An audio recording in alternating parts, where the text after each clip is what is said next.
दोस्तों, कैसे हैं आप सब। आप सभी ने पिछले वीडियो में पढ़ा था कि पाचन तंत्र क्या होता है, उसके बारे में हम लोग देखा था। आज के वीडियो में देखेंगे उनसे संबंधित क्या क्या ग्रंथियां होती है जो हमारे पाचन में सहायक होती हैं। तो वीडियो शुरू करते हैं।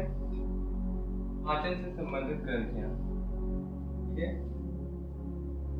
पहले नंबर पे आता है, अगर हम मुख से शुरुआत करें तो मुख से शुरुआत करने के पश्चात जो हमारी होती है सलाइवरी ग्लैंड यानी लार ग्रंथियां होती हैं, ठीक है। लार ग्रंथियों को अंग्रेजी में सलाइवा कहा जाता है या फिर सलाइवरी ग्लैंड कहा जाता है। तीन प्रकार की होती है, ठीक है। इस प्रकार में पहला प्रकार आता है पैरोटिड ग्लैंड। जी हाँ दोस्तों, यह तीन प्रकार की होती है, मतलब तीन प्रकार की मतलब तीन जगह पे होती है, ऐसे समझिए। पैरोटिड ग्लैंड पहला होता है। पैरोटिड ग्लैंड जो होती है हमारी जो तीन ग्रंथियां होती है मुख में, या तीनों ग्रंथियों में से सबसे बड़ी होती है, ठीक है। अगर हम और आगे चलते हैं, यहाँ पे कामा लगा है, जी हाँ कामा लगा है। इसकी नली जो लार को मुख में ले आती है उसे हम क्या कहते हैं, एक्सटेंशन डक्ट कहते हैं। समझिए, ध्यान से समझिएगा।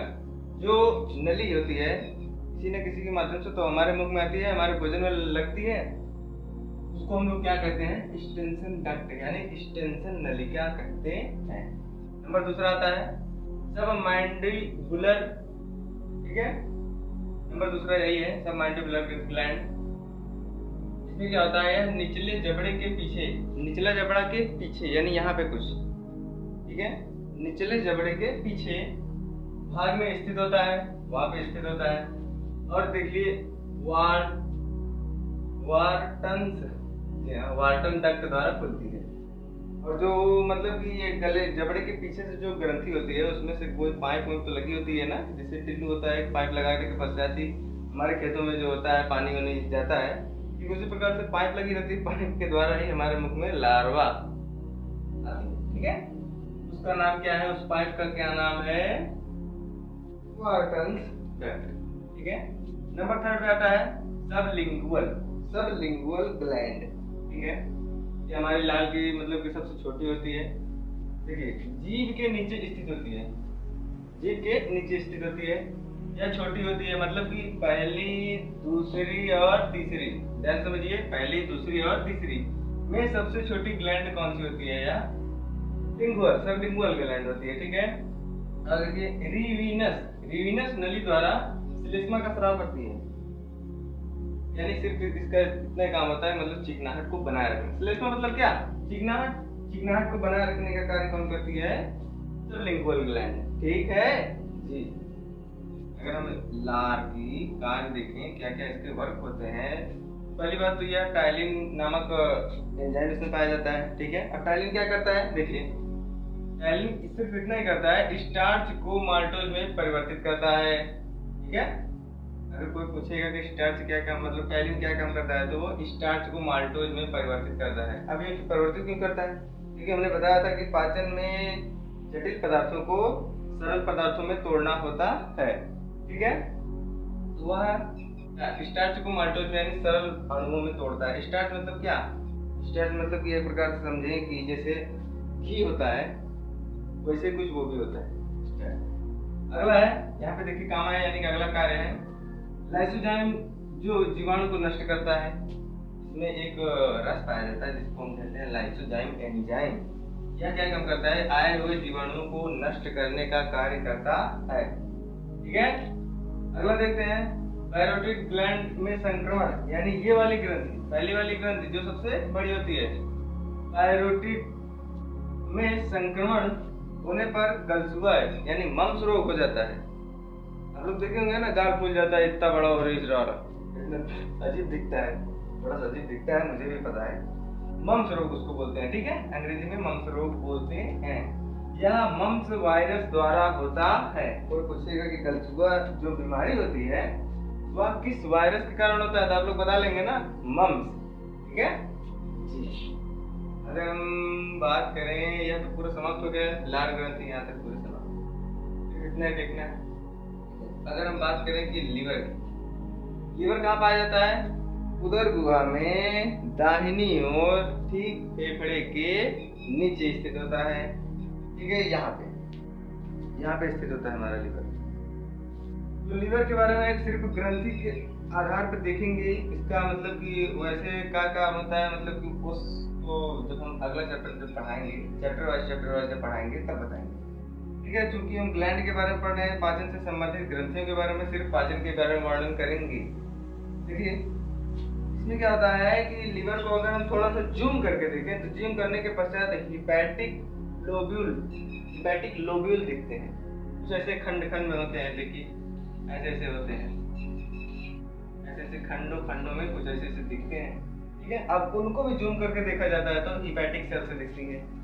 यह क्या होती है, यह संरचनात्मक व क्रियात्मक इकाई होती है। अब मैं आपसे एक क्वेश्चन पूछ रहा हूँ, हमारे शरीर की संरचनात्मक व क्रियात्मक इकाई किसे माना जाता है?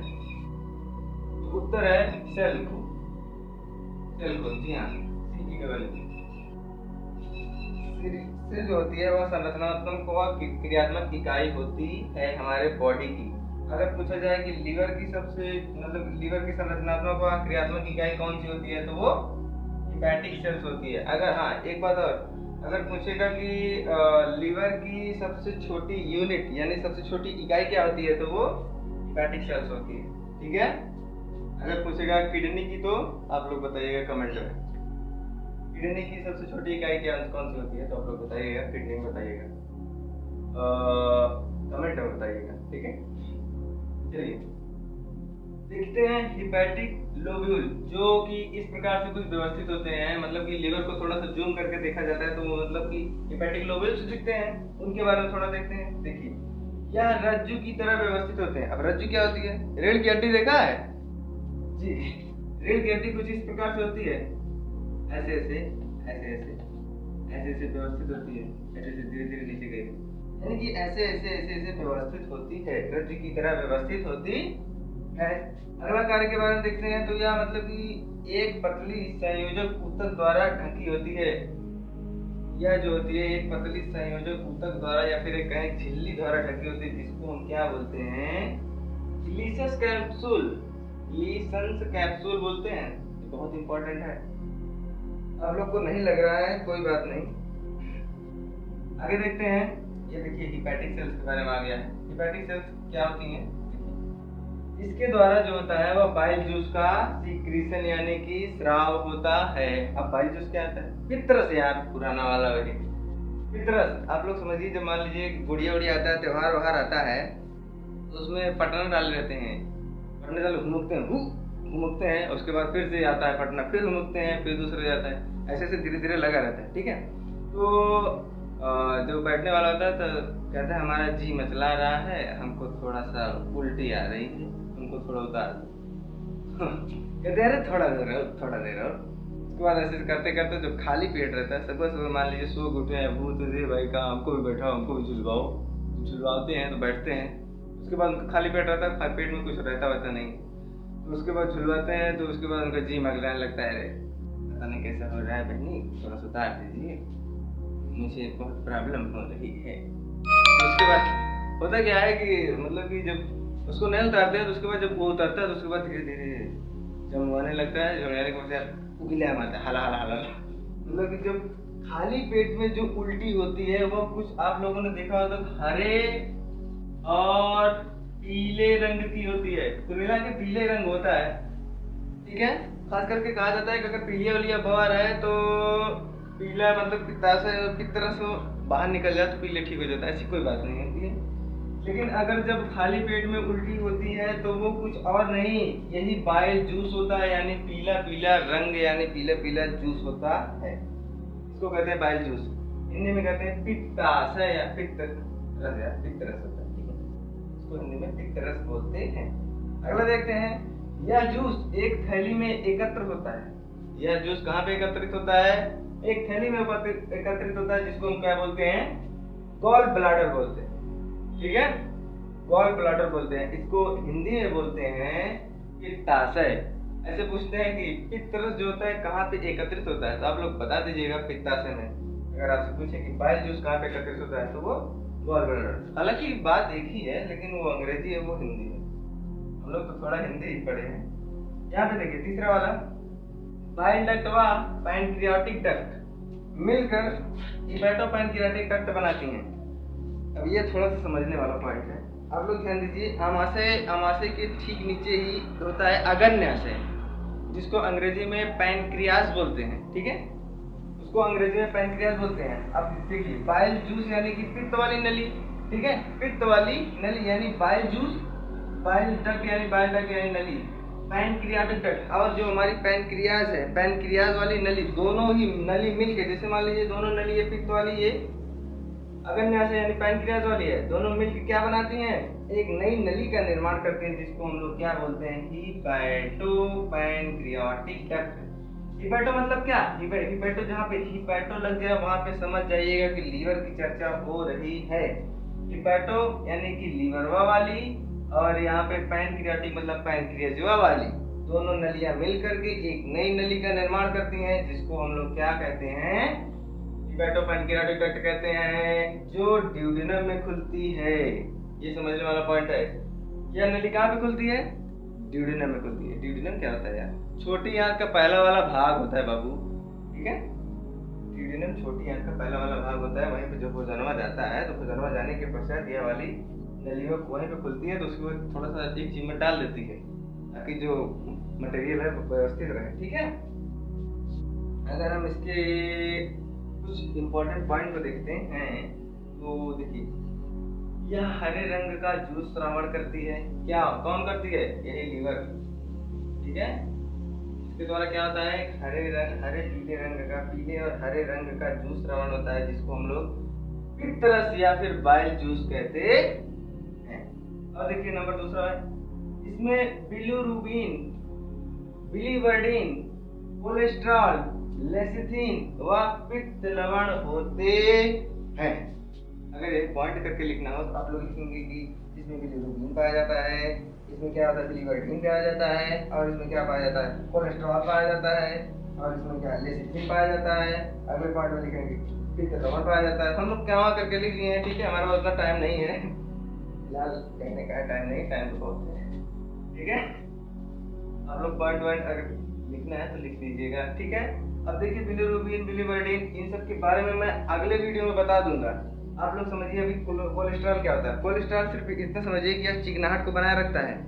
यह क्या काम करता है, हमारी धमनियों यानी कि जो हमारे आर्टरी होती है यानी धमनी होती है, धमनी में चिकनाहट को बनाए रखता है, जिसके कारण रक्त आसानी से जा सके, ठीक है, पूरे शरीर में पहुंच सके। अगर यही ज्यादा हो जाता है तो वो एक प्रकार से कैंसर का रूप ले लेता है, ठीक है। आप लोग स्क्रीनशॉट लीजिए, मैं किनारे खड़ा हूँ, आप लोगों ने स्क्रीनशॉट। चलिए चलते हैं आगे की ओर बढ़ते हैं। पाचक से संबंधित ग्रंथियां, लीवर थोड़ा सा बच गया था, उसको इस वाले में रिकवर कर रहे हैं। अगला कार्य है कि यह बाइल जूस का निर्माण करता है, बाइल जूस यानी कि पित्त रस का निर्माण करता है, जिसका पीएच मान कितना होता है बाबू, 7.6 से 7.7 होता है, ठीक है। कभी मत बोलना पीएच मान बहुत ज्यादा पूछता है परीक्षाओं में, ठीक है। अगला कार्य है, शरीर में बिलिरुबिन बढ़ने पर जॉइंटिस होता है। जॉइंटिस मतलब क्या, पी लिया, शरीर में क्या बढ़ने पर होता है वो, बिलिरुबिन बढ़ने पर जॉइंटिस होता है। अब ये बिलिरुबिन बनता कैसे है, एक हीमोग्लोबिन पाया जाता है हमारे खून में, जिसके कारण ये रक्त लाल होता है, ठीक है। तो वो हीमोग्लोबिन क्या काम करता है, जब उसका विखंडन होता है, वो जब टूटता है तो बिलिरुबिन व बिलिवर्डिन में टूटता है। अब उसका विखंडन ज्यादा होने के कारण बिलिरुबिन ज्यादा बनता है, जिसके कारण हमें पीलिया यानी जॉइंटिस हो जाता है। नॉर्मली हमारे शरीर में 0.1% होता है, लेकिन यह बढ़ करके 2 से 3% हो जाता है, तो हमें पीलिया की शिकायत होती है। बहुत इंपॉर्टेंट है, फिर से देखना। ग्लूकोज का संचय, जानते हैं आप लोग, हमारे ग्लूकोज का संचय कहाँ पे होता है, लीवर में होता है, ठीक है।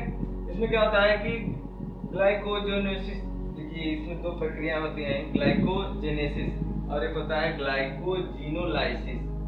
देखिए इसमें क्या होता है कि यह इंसुलिन हार्मोन की उपस्थिति में ग्लूकोज को ग्लाइकोजन के रूप में संचित करके गठरी बांध करके अपनी थैली में रख लेता है। ऐसे समझिए, इंसुलिन नामक हार्मोन की उपस्थिति में ग्लूकोज को ग्लाइकोजन में परिवर्तित करके ग्लाइकोजन को बढ़िया से छोटे फॉर्म में रख लेता है। कौन रख लेता है, लीवर। आवश्यकता पड़ने पर वही ग्लाइकोजन फिर से ग्लूकोज में परिवर्तित होकर के हमें एनर्जी प्रोवाइड करता है, ठीक है जी हाँ। अगर हम बात करें अगला, देखिए ये ग्लाइकोजिनोलाइसिस या ग्लूकागॉन हार्मोन्स की उपस्थिति में, किसके हार्मोन्स की उपस्थिति में? ग्लूकागॉन हार्मोन्स की उपस्थिति में, या ग्लूकागॉन हार्मोन्स यही पैनक्रियाज में बनता है, यहाँ पे लैंगरेंस दुधिया में, ठीक है। तो इसको भी ध्यान नहीं देना है। या किसको? ग्लूकागॉन हार्मोन्स की उपस्थिति में फिर से ग्लाइकोजन ग्लूकोज में परिवर्तित होकर के हमें एनर्जी प्रोवाइड करता है। कोई पूछेगा कि ग्लूकोज को ग्लाइकोजन में बदलने की प्रक्रिया को क्या कहते हैं, तो आप लोग बता दीजिएगा कि ग्लाइकोजेनेसिस। अगर कोई पूछेगा, अब फिर आप पूछिएगा कि अगर इस प्रक्रिया उल्टी हो जाए, यानी कि ग्लाइकोजन को फिर से ग्लूकोज में परिवर्तित करने के लिए, मतलब कि इस प्रक्रिया को क्या कहते हैं, तो वो नहीं बता पाएगा, जाहिर सी बात है। आप लोग बता दीजिएगा ग्लाइकोजिनोलाइसिस, ठीक है। चलिए आगे चलते हैं। अब देखिए यहाँ पे क्या होता है कि यहाँ लीवर जो होता है बहुत दिमागदार होता है। इसमें क्या होता है? ग्लूकोनियोजेनेसिस। ये क्या होता है? जब एमिनो एसिड, वसा अम्ल, ग्लिसरॉल से ग्लूकोज बनते हैं, इस प्रक्रिया को क्या कहते हैं? ग्लूकोनियोजेनेसिस, ठीक है। अगर मान लीजिए हम एक आध हफ्ते तक कहीं भूखे रहे हैं, वहाँ पे खाना वाना ना मिल रहा है, तो ये क्या काम करेंगे? एमिनो एसिड जो होते हैं, एमिनो एसिड हमारे शरीर में 20 होते हैं, मैंने बार बार कहा है 20 एमिनो एसिड होते हैं, जिसमें से 10 सक्रिय होते हैं और 10 निष्क्रिय होते हैं। सक्रिय वाले एमिनो एसिड क्या काम करते हैं? प्रोटीन का संश्लेषण करते हैं, प्रोटीन बनाते हैं। वही प्रोटीन यानी कि प्रोटीन एमिनो एसिड का भंडार होता है। तो अमीनो एसिड और वसा अम्ल ग्लिसरॉल से जब ग्लूकोज बनने लगता है, तो इस प्रक्रिया को क्या कहा जाता है? तो ग्लूकोनियोजेनेसिस कहा जाता है, ठीक है। अगले की ओर बढ़ते हैं। डीएमीनेशन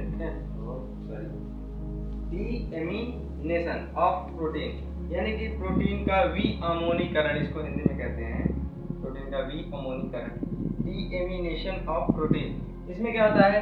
प्रोटीन होती है, प्रोटीन किसमें टूटती है? पायरुविक एसिड, पायरुविक एसिड के बाद पायरुविक एसिड बाद NH3 यानी अमोनिया में टूटती है। यह पायरुविक एसिड क्या काम करता है? क्रेब्स साइकिल में यानी कि माइटोकॉन्ड्रिया में जाके हमें एनर्जी प्रोवाइड यानी ऊर्जा प्रदान करता है।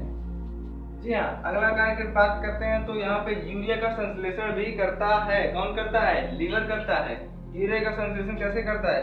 विअमोनीकरण यानी कि डीएमीनेशन ऑफ प्रोटीन तथा प्रोटीन के उपपचय, वही बात, द्वारा अमोनिया और CO2 और यूरिया का निर्माण होता है। कोई पूछेगा यूरिया का निर्माण यानी यूरिया का संश्लेषण कहाँ होता है? तो वो लीवर में होता है। अगले की बात करते हैं। हिपैरिन का भी निर्माण कौन करता है? हिपैरिन क्या होता है? रक्त में न जमने वाली प्रोटीन, मतलब कि इस प्रोटीन के कारण रक्त हमारा अंदर जमता नहीं है। अगला कार्य है मृत RBC का विखंडन व रक्त प्रोटीन निर्माण करता है। यानी कि अभी समझ में नहीं आया, देखिए यहाँ पे मृत RBC का विखंडन यानी उसको नष्ट करता है, पचाने का काम करता है।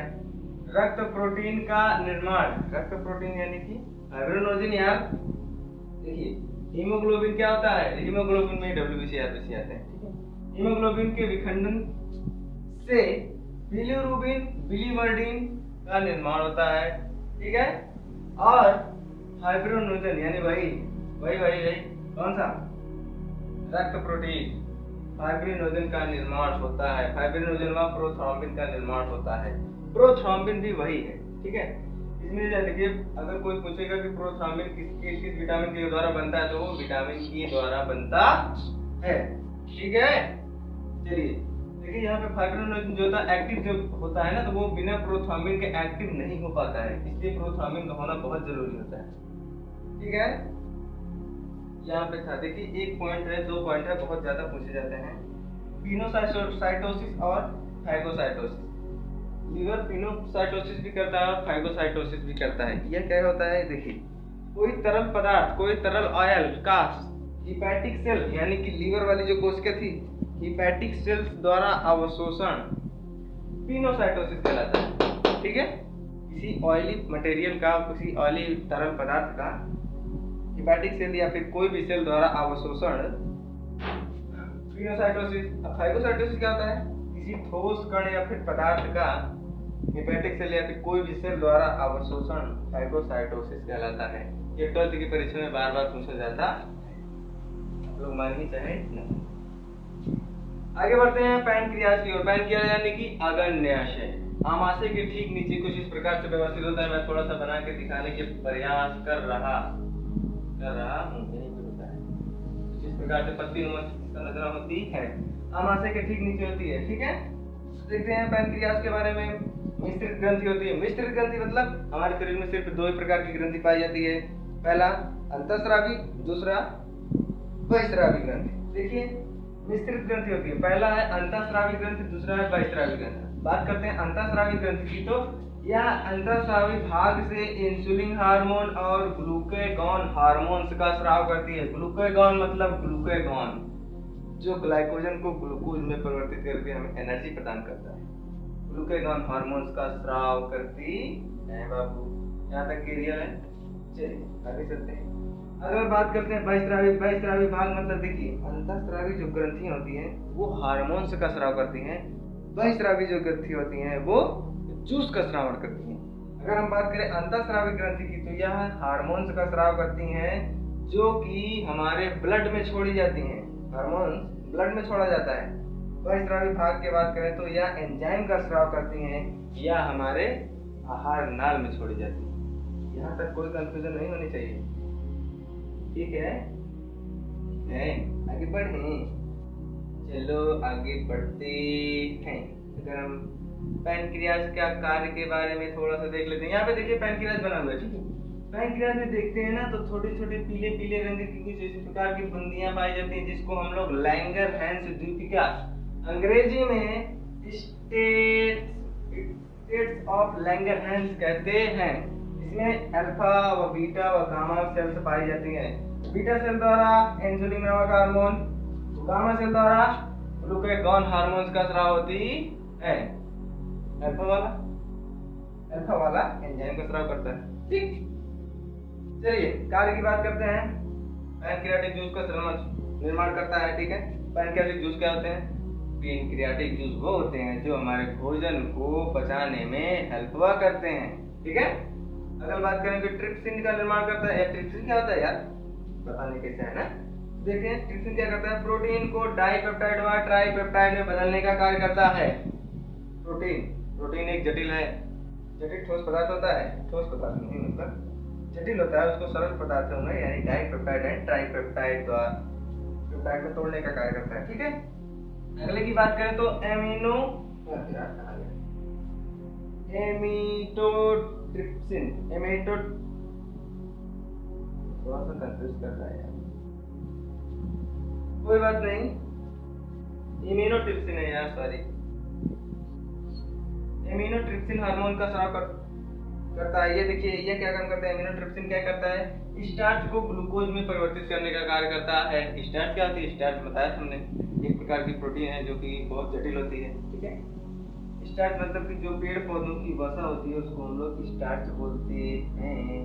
स्टार्च को किसमें परिवर्तित करता है? ग्लूकोज में। ग्लूकोज क्या काम करता है? एनर्जी देता है हमको सबको। अब देखिए यहाँ पे लाइपेज का भी निर्माण करता है। ये लाइपेज वो क्या काम करता है? साला बहुत टेंशन आया है।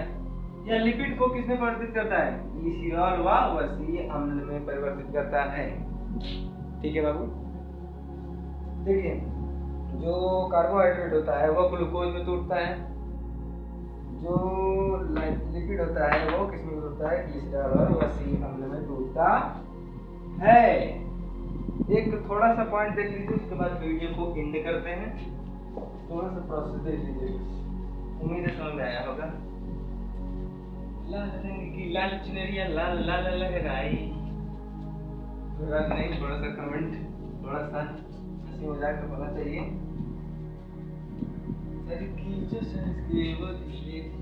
चलिए कहाँ पे हम थे? एक पॉइंट बताने वाले थे ना, ग्लूकोज यहाँ पे लिखते इंसुलिन हार्मोन। इंसुलिन है, इंसुलिन क्या? इंसुलिन हार्मोन की उपस्थिति में गैस किसमें परिवर्तित होता है? ग्लाइकोजन। अब यहाँ पे ग्लाइकोजन किसके? ग्लूकेगॉन हार्मोन की उपस्थिति में